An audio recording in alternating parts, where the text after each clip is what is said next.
sincèrement, je le dis avec beaucoup de peine et même de douleur, car je suis un fervent partisan de l'Ukraine depuis le début de cette guerre, aujourd'hui il me semble que nous sommes confrontés au déni de défaite ukrainienne.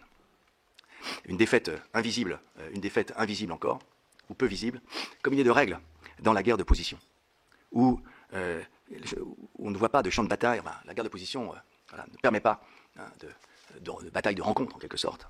Il n'y a pas de champ de bataille où une force armée en brise une autre de manière évidente, comme pendant la Seconde Guerre mondiale, à Stalingrad ou à Kursk, justement, pour reparler de Kursk, de la bataille de 1943, ou la Marne, en septembre 1914.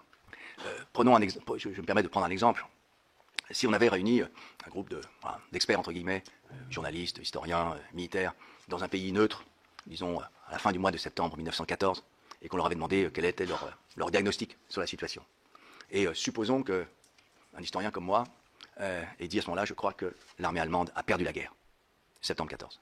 Tout le monde se serait récrié. L'Allemagne avait atteint au début de l'année 18 tous ses buts de guerre à l'Est. Elle tenait encore la Belgique, de larges portions du territoire français.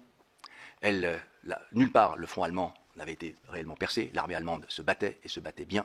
Elle infligeait des pertes extrêmement lourdes aux Alliés. Les pertes alliées remontent en 1918 après avoir diminué en 16 et en 17, car les armées alliées sont à l'offensive. Et dans une guerre de position, l'offensive est extraordinairement coûteuse en hommes, comme elle est coûteuse en hommes pour la Russie aujourd'hui. Mais en fait, en septembre 14, l'Allemagne, oui, l'armée allemande avait perdu la guerre. Elle l'avait perdue en juillet, août 1918. Et cela ne se voyait pas.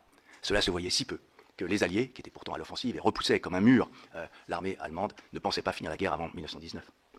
En fait, l'armée allemande était en train de se dissoudre, sans que personne ne le voie vraiment, était en train de se dissoudre sur le champ de bataille. Il me semble que nous ne sommes pas très loin de cette situation en Ukraine, sur le front russo-ukrainien aujourd'hui.